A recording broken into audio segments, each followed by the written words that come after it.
You know, it's about her wanting to seal the whole moon to be gold. Therefore, the melody and the lyrics had to express that, meaning high notes. High notes, okay? This is word painting at its finest. High notes often dictate like a climactic incline or some sort of really high, passionate, emotive moment.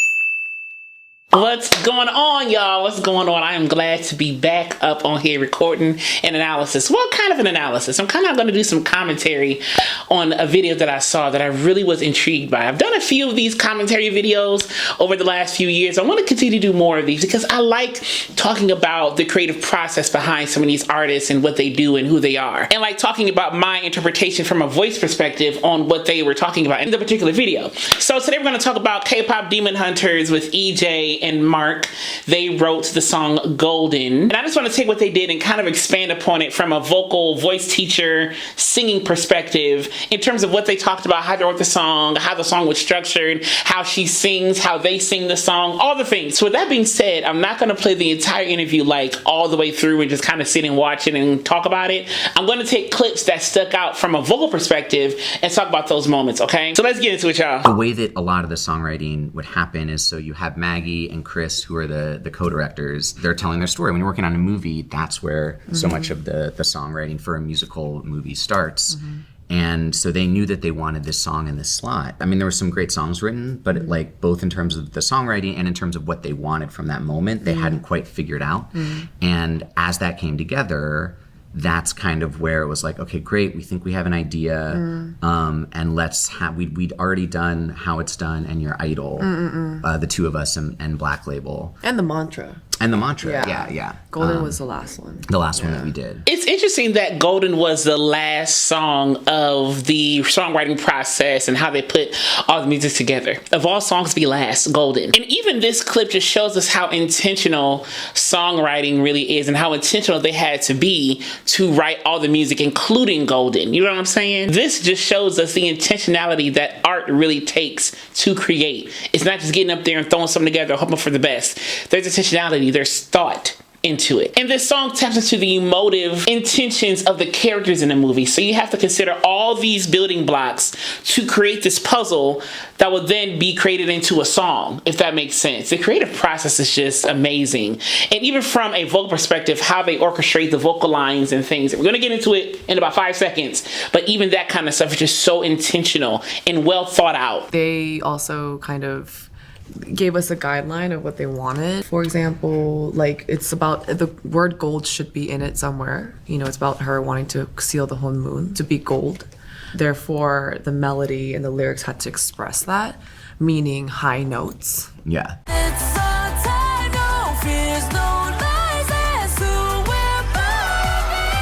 Notes, okay? This is word painting at its finest, vocal word painting. High notes. They wanted the word golden. They wanted these certain things in there.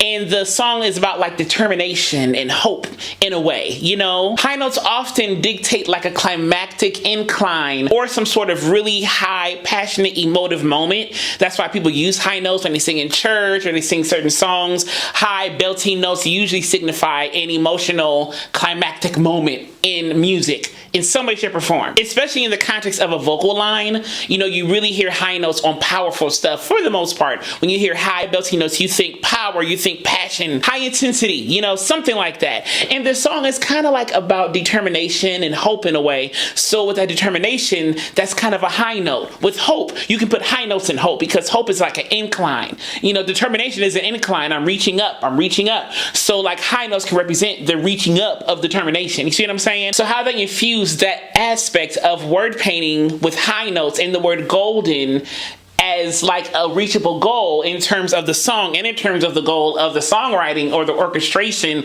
the creation of the song itself. Again, high level intentionality. High level intentionality, okay? His voice is this magic voice, and in this moment in the story, like only her voice, she's told herself, she's put all this pressure on herself that my voice is the voice that's ultimately going to help make the gold seal the whole moon. But by the end of the song in the movie, the patterns have. We can do spoilers. We're gonna do spoilers. Yeah, You've yeah. seen the movie. Better have. You better have if you're watching this. But the patterns have started to take over her voice, and she loses her voice, her ability to sing that high note.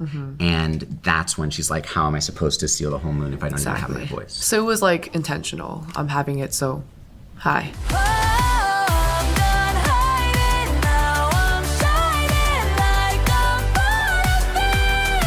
Again, the intentionality of why they wanted to do the high notes in the song. In the song, she's trying to accomplish a task. That usually takes effort to accomplish a task, some sort of effort, you know what I'm saying? So effort is usually a forward moving thing in some way, shape, or form. Or like a incline of something, some way, shape, or form. So the high notes can represent the accomplishment of a task or tasks in a song, you know? It had to show off Rumi's like vocal abilities. Hope I did it well. And they also safe to say. I think so. But and also just like, you know, lyrically speaking, we needed to give like vulnerability to the characters. It was an introduction to the characters, like what they're going through. Right? Yeah. And I love how to describe it. It was an false victory song. False victory song. Yeah. Exactly. Because in the bridge, you know, it sounds like a song that's like really hopeful and you're reaching for that dream.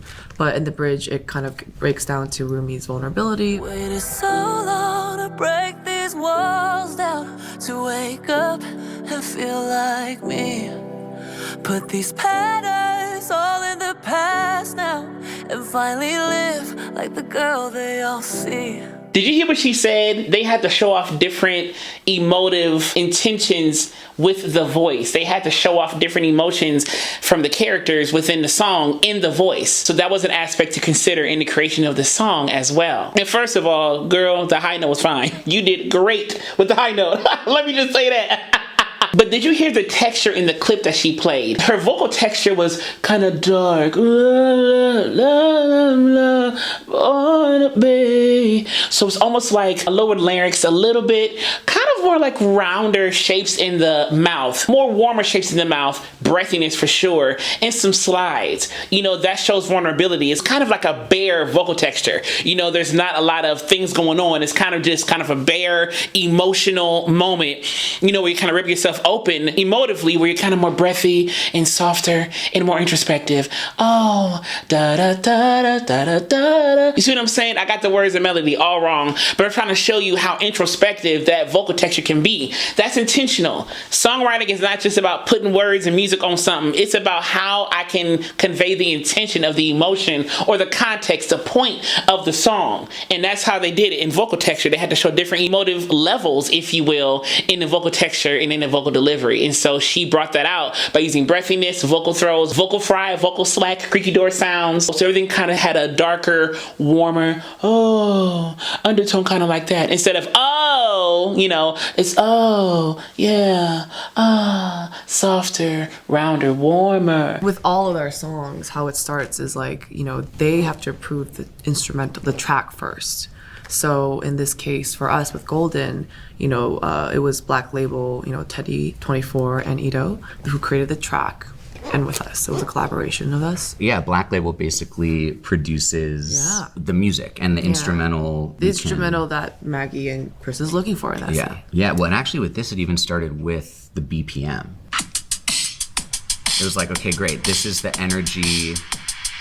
Like, this is before they even have the instrumentals on the top of it.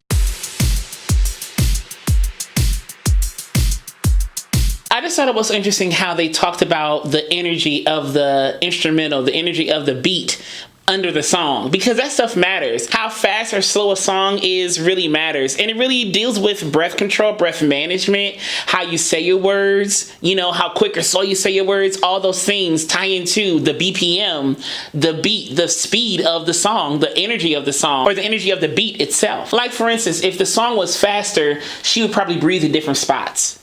If the song was slower, she would breathe probably in more spots, different spots, but it would be more spots because you have longer phrases, you have longer notes. The faster the song is, in this case, probably the shorter the phrases would have been. She could have probably got through more phrases quicker with one breath, but if she slowed the song down, they would have had to find more places for them to breathe in the song.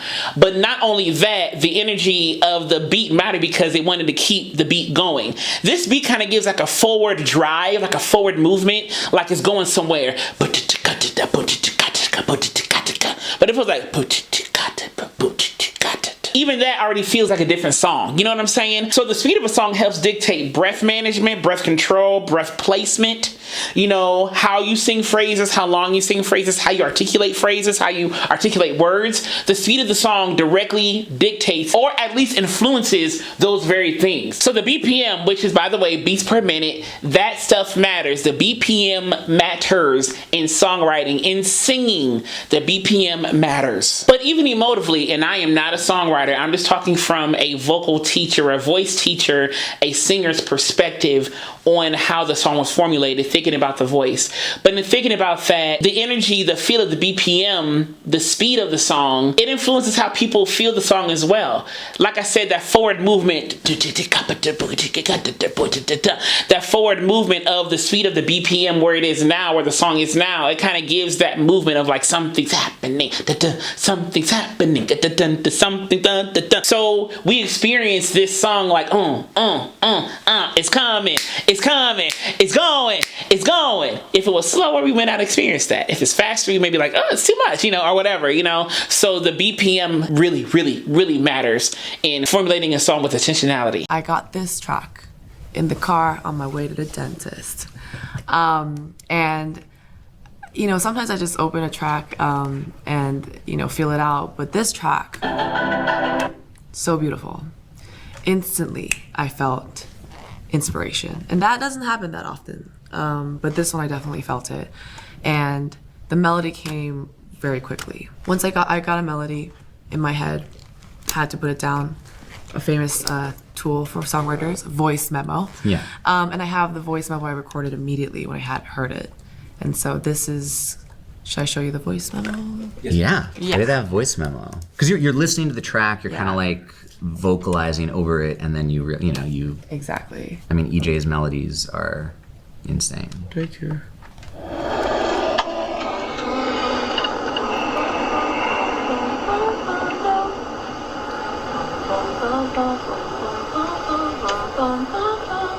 That's the first melody I heard of. And then the second one is this one.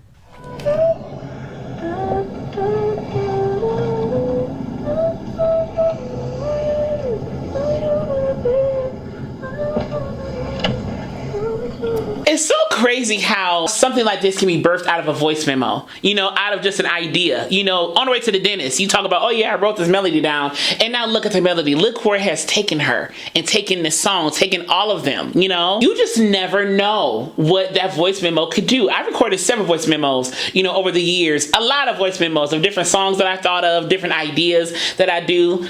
Record that voice memo. If you got the idea, record it and just keep it. Let it cook. You don't gotta have it all right now. You don't have to figure it out right now. Let that thing cook. You just never know where that voice memo can take you. I have recorded so many ideas, you know, while exercising, while going for walks, while in the airport. I just gotta get my phone out and I start talking, you know, and I'm like, I can transcribe it later. I can figure it out later. I just gotta get the idea out. And if I'm able to talk it out, I'd rather talk it out than write it out, because I can just talk quicker and just kind of throw all my thoughts out, you know, and then I can just kind of interpret it later. So if you got to use that voice memo to record your idea, record that thing, okay? That voice memo and that notes app is a lifesaver. Between the voice memo, the notes app on the iPhone, and Notability that I use on my iPad and stuff, man, ideas out the yin yang. But use it. You just never know where those voice memos can take you. You just never know. And not only write the voice memos down or record the voice memos or record your ideas, write your ideas down, act upon them when it's time. Act upon them when it's time. Act upon them when it's time, okay? Don't let them just fester and sit there. If you got something that you feel like could go really well, or you have a great idea, go for it. Pursue it. Flesh it out. Iron it out. Let it cook. Let it simmer. Go for it. Don't let it sit in that phone. Don't let it clean that phone out and go for it. But you can hear semblances of the melody that is in the song right now in that voice memo. Who would have thought? I think the creator of SpongeBob like started writing on napkins, the characters of SpongeBob, and now look at the show. You know what I'm saying? It's just like you just never know what those random ideas on a napkin or in a voice memo can do for you. So don't forget them things. Use that voice memo, record it, get it down, get it done, get it out, okay? Art is meant to be experienced. We're experiencing her art from her voice memo, going to the dentist, you know, and it's so cool to hear the outlines of the melody that we know today from that voice memo. Ah. And what I would do is I you know, after I got my gold filling, I came back home and literally just freestyle a bunch of melodies. But in this case, I had the hook melody, so I put that down, kind of fleshed it out. And then, you know, what I always do with Mark is I prepare like different melodic ideas for the verse and the pre. And I gave him like 4 options, I think. And he would pick and we would kind of Frankenstein together what melodies we'd like. Everybody's process is different. Everybody's process is different. I love how she said Frankenstein. It's like finding pieces of the puzzle that will lock in and make and create the framework of the goal that we're trying to get to. Does every piece of the puzzle fit in there all the time? No, but you gotta find different pieces. Okay, that piece didn't work, let me try this piece. Okay, that piece didn't work, let me try this piece. Oh, that piece kind of worked, let me leave that there. That piece locks in, let me leave that there. Okay, let me find the next 2 pieces. You know, that's what they did, you know, and everybody's process is different. You know, it doesn't mean it's right or wrong or good or bad, it's just different. So Frankenstein, they try different melodies, try different things together, and I love the word Frankenstein. It just means to like put stuff together randomly, you know, random parts together, so to speak, and create something. You know, I love that kind of process. And I love that people have different processes.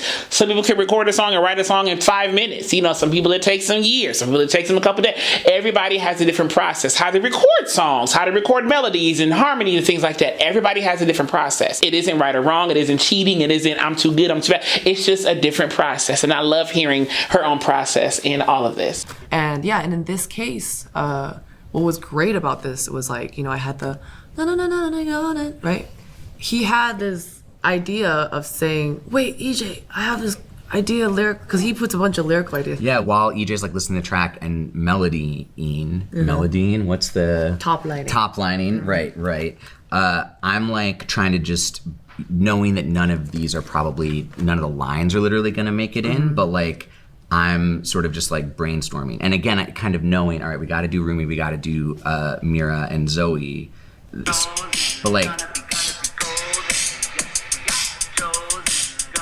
like this is terrible. Like, but it's just kind of to feel like, here's a pitch of some lyric ideas. Live up to her legacy. Bow down, give me the throne. About to be crowned, gonna make it my own. Grew up split, double identity. Didn't fit who I pretend to be. Never made sense, never made friends. Now I'm selling out stadiums daily. I was a difficult child.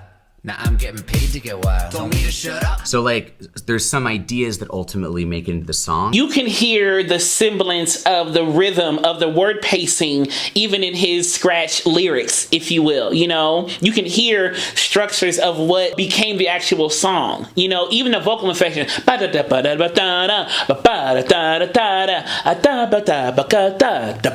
There's punching articulation. There's kind of punch in certain syllables, certain consonants. Gonna be golden. You see what I'm saying? It's like 1, 2, 3, 1, 2, 3, 1, 2, 3, 1. Gonna be golden. You hear like that waltz within the drive, if you will, that 3, 4, whatever, the 3 beats within the drive, and every first beat of the 3 has a punched articulatory nuance. You know, so even that is intentional. You can hear some of that, and what he's doing is very small, very minor, but you can hear some of that in his scratch vocal for the lyrics. It was, again, literally just the universe. It's just everything happened for a reason, because like I had the gonna be golden. It was just a perfect fit. And in my melody, you can hear me say golden, never chosen, something like that. I guess the first idea I gave him was this one.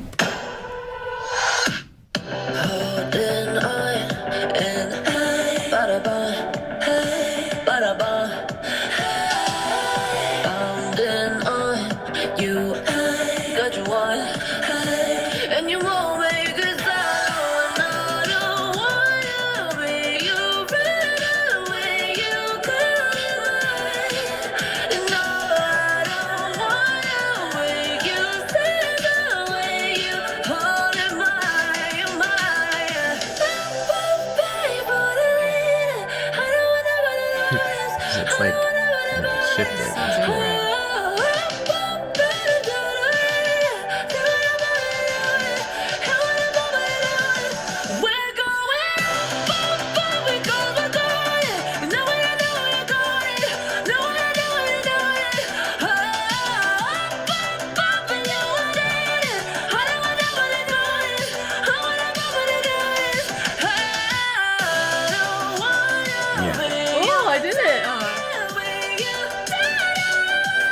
how to do that. You did it to yourself. I did. Even in the scratch vocals, you can hear the breathiness and the vocal throws that are in the song as well. Again, all of this intentionality, this was built from the ground up. Each piece of the puzzle is coming together, but you can hear the vocal delivery and the vocal technique shining even in the songwriting. They're being intentional about the vocal technique even in the process, instead of trying to write the song and write the melody and then they add on vocal technique or whatever the case may be. She's thinking about the vocal technique and the vocal delivery, the vocal nuances that she wants in the song, even now in the first stages of the creation of the song itself. I think before creating the lyrics, I mean, again, I did read the guidelines, so I knew it had to be something about being golden, trying to steal the full moon, and her having this like vulnerability and that yearning to, you know, get her dream, which I, you know, definitely related to, especially at that time. And, you know, I think, you know, things were just not happening for me and just not going the way I wanted it to go. And so, like, I think in when I heard the track, what, you know, really struck a chord, it just kind of felt bittersweet. And that's kind of how I felt. And I think I kind of did the emotion, not lyrically, but melodically, as you can hear. It's partly why I think it's like resonated around the world, like because you hear the story in in the melody. She used the melody to get the emotion rather than the lyrics. So the vocal line, the notes, the melody, how she sung the melody, that was the emotive part. That was the emotive part. Again, vocal technique is being considered in the emotional delivery of the song, even now in the songwriting phase of it. Okay? That's what I'm talking about, that super duper hardcore intentionality that she brings, that they bring into the song. It's top level, top tier. And did you hear what she said? She wrote this song partially from how she felt at the time.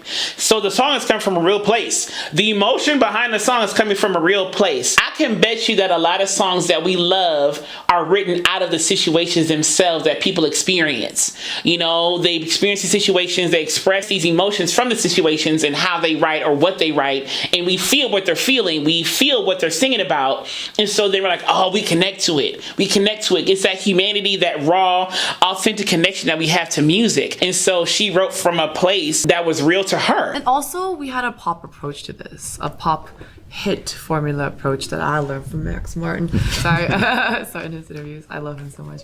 You know, like always, like coming in the melody differently. Like what do you call that? I was a ghost. It's like the second beat. Yeah, second beat. Yeah, and then this one goes like da da da, has a pickup line, and then the chorus has a different kind of pickup line. It comes in differently and rhythmically it's different. So you always have to have the verse and like the second verse kind of bringing in different elements to have an earworm kind of effect, and that was also it checked that box too. Yeah. This is so interesting, talking about the rhythm and the placement of the vocal line.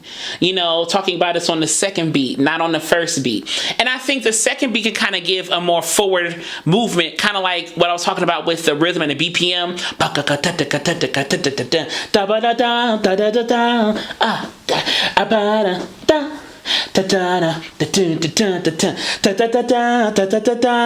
It kind of gives a more forward movement. I think that putting the melody line on like the downbeat could give a different feel to the song. Not a bad feel, just a different feel. They wanted that forward moving, that kind of climbing, that pop feel, you know. So even where you place the melody in terms of the beat matters. And not only the BPM, but where you place the melody within the beat also matters. Like, because I'm not a songwriter, I don't think about those things all like that, you know. But being a songwriter, you really have to construct a song literally from the ground up. So where you place the vocal line, where you place the motif, where you place the main part, where you place whatever on the beat, whichever beat you choose, it matters. It matters. I also really appreciate that they wanted the hook, the chorus that repeats itself, to have Korean in it. I don't speak Korean, so I mean, to be honest, like that choice was the directors. It was directors and the studio, you know, Sony Animation and Netflix. They wanted to have Korean in it. It was important. Yeah, like, you know, huge shout out to Spring, who's the head of music, Sony Music Pictures. They really want that. You know, authenticity was really important, and you know, Korean, the language is so beautiful and it has like a different nuance and message to it in Korean, and just sonically it's just nice. And it's K-pop, so it was beautiful, and it was their decision of where to do it. I feel like they'd typically be like, because we'd have for the most part a draft in English so that everybody knew what the song meant who didn't necessarily speak Korean. But then would Maggie be like, can there be some Korean in the chorus or somewhere in that in the first verse? Can we make sure to have some Korean lines? I was a ghost, I was alone. 길 속에 given the throne, I didn't know how to believe. I just love the idea of having Korean in the song. So in love with the idea, authentic, relatable. It makes everything even more so meaningful. Korean has like its own nuances of like just sonically, and like there's certain words in English when you sing it could be a little awkward. Like I always use comfortable, like, is it comfortable? You can't do that. It's odd. So, and also I noticed in some K-pop, like the Korean lyrics and the English lyrics don't rhyme when it should. And that's also part of the earworm. And for me, it was important for that to rhyme. So, gonna be golden, 영원히 깨질 수 없는. Like I wanted that rhyme. And it also has that meaning of will never break.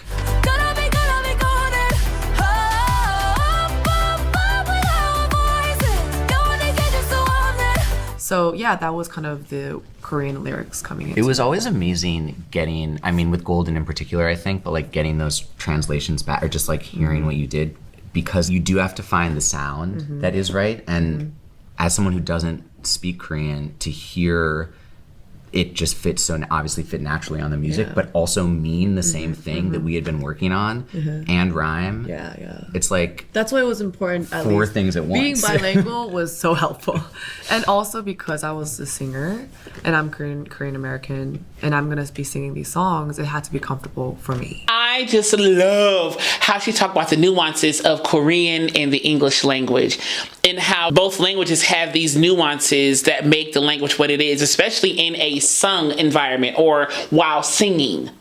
Because I tell you all the time that vowels and consonants and all those things, how we shape vowels, how we say consonants, how we say words, directly affects how singing goes. It directly affects our vocal technique, our vocal delivery in whatever song we're singing. How we shape our sound, how consonants and vowels are shaped directly affect how we sing.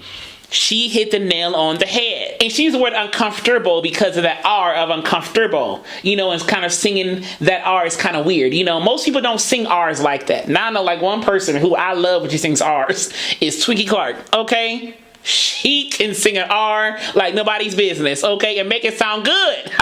But most people don't sing R's like that just because it's a weird sound to sing.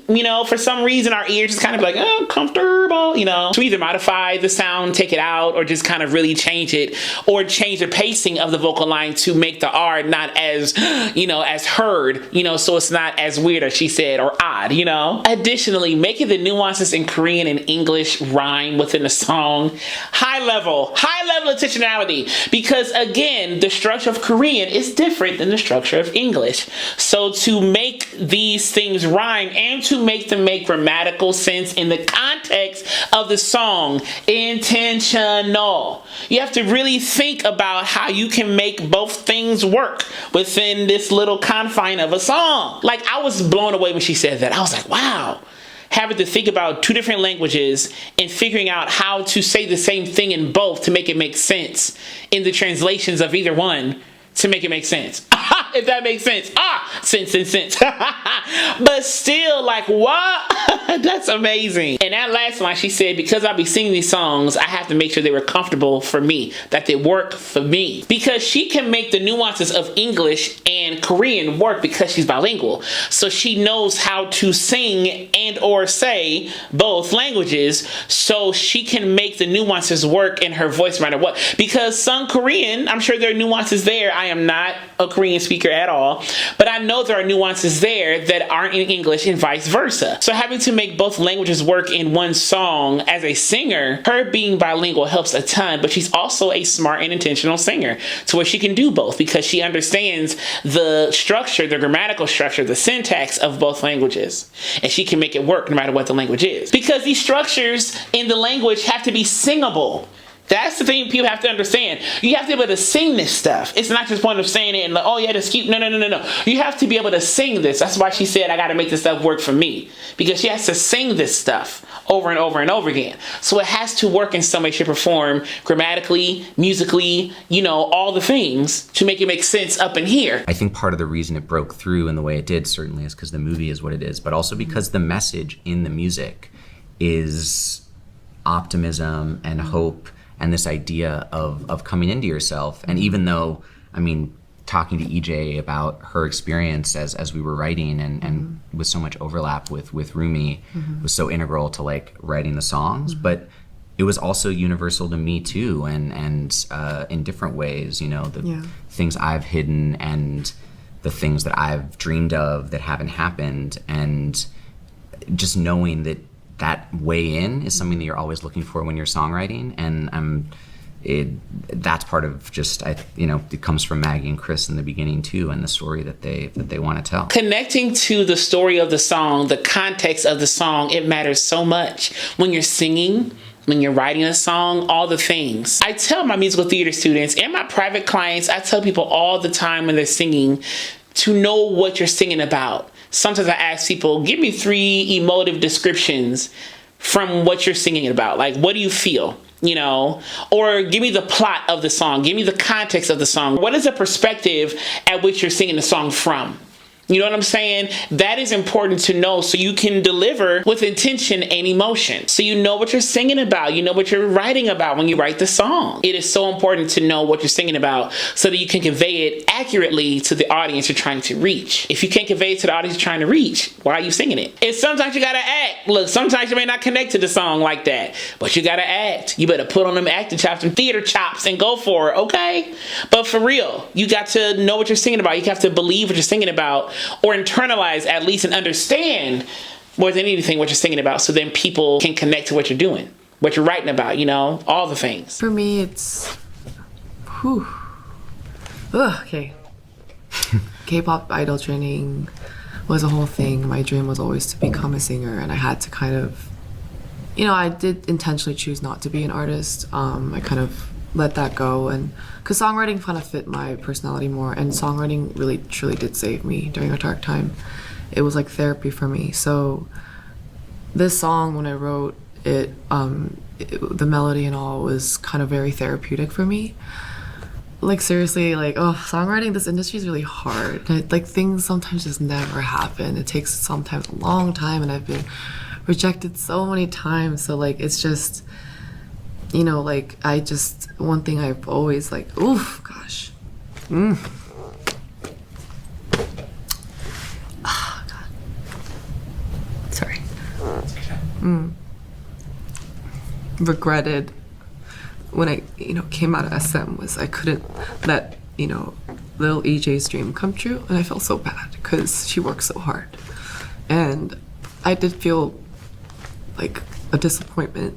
But when Golden happened, my mom would always tell me, in Korean it's called 말이 시가 된다, meaning whatever you say out loud, the words you choose will become a story. The words you choose will become a story. That is so powerful. Words are powerful. What you say about yourself, about what's around you, about who you are is powerful. Even God knows the power of words. I know we ain't talking about Jesus, but even God knows the power of words. He used words to create what we call the universe. He spoke things into being. He spoke things. Jesus going to see Lazarus dead, say, Lazarus, come out. He spoke that thing, and Lazarus came out. Raised up from the dead, came out. Words are powerful. Words are powerful. So what you say about yourself, what you say to yourself, it does something, So that was so cool how she said that. That was so cool how she said that. All the songs I've written for K-pop have been very, not the best positive words. I have a song called Drama, Armageddon, Psycho. So it was a nice opportunity to write a song called Golden. And it's just about, it's not, I feel like there's different types of hope.